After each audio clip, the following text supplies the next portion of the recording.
ассалому алайкум ва раҳматуллоҳи таъоло ва баракатуҳ ба кулли бинандагони шабакаи садои умед ва ба кулли нафароне ки алҳол моро тамошо карда истоданд. худованд нигаҳбонатон бошад. хуб бародарои азиз, бовар кунед, дирӯз як хабареро ба мо расонданд. хеле ғамгин шудем. як бародари наздики мо, як қорибача бо номи Қори Бахтовар, аз ҳаматон хоҳиш мекунем дар ҳаққи бародар як дуое бикунед.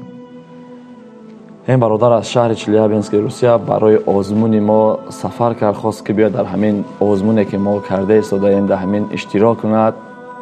متاسفانه در راه به صدمه دچار میشوند، 4 نفر به هلاکت میرسد و یک نفر دیگر همه جاش میشکند. باور کنید همین بگه ثبتشون اپارت افتن. من راستی نشناختم. یک برادرش به ما روان کرد که قاری جان بسیار سخنها گفته بود برای ما. قسم به خدا تا حال بخیر نیستیم، برای چه که برادری ما هست. ما خاک پای قاری ها هستیم. این جوان بود. خیر خداوند انشاءالله که به حکمت نیست هر یک چیز. شاید که قاری جان یگان مشکلی داشته باشد، شاید که به خدا لازم شد و خدا خود گرفتش. امانت که داد خدا، این امانت، این جان در بدن ما امانت است. هر لحظه ای که خواهد میگیرد. و به خانواده همین قاری جان صبر جمیل را خواهان هستیم. با صبر باشین انشاءالله و از درگاه خدا دعا میکنیم. امید داریم انشاءالله ما هم خداوند قبر این قاری جان را پر نور، جایش را جنت بگرداند.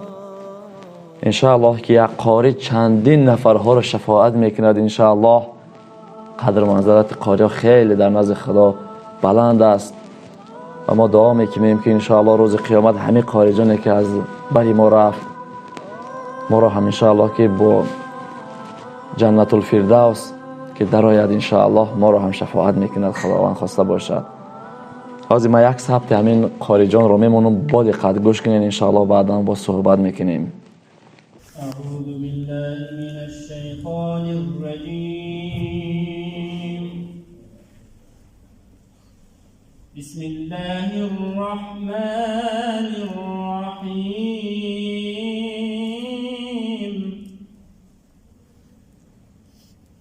إنا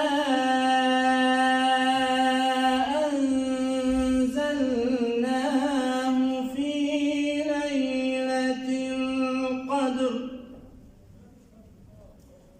وما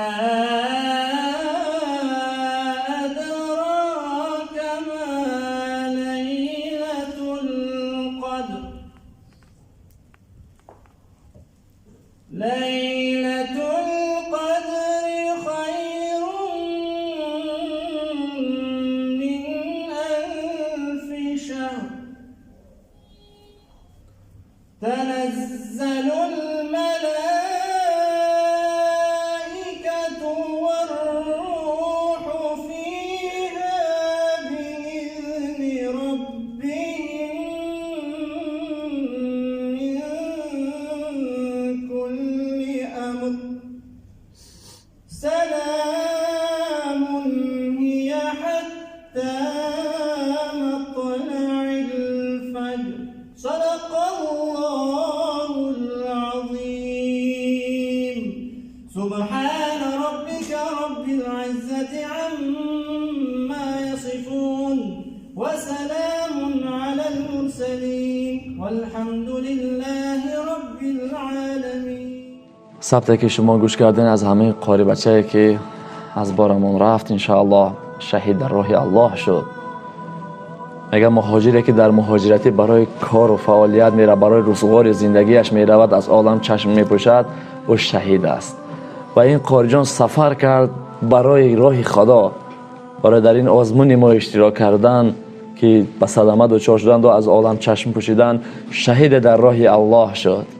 شهیدان نمیمیرند و بازم صبر خواهان هستیم به خانوادهشان و انشاءالله که باوری دارم با سبب این قاری جان پدر، مادر و خانوادهشان داخل جنت الفردوس میگردند. ما امید داریم از درگاه خداوند و انشاءالله که هر چیزی که می آید از جانب خداوند این یک حکمت هست.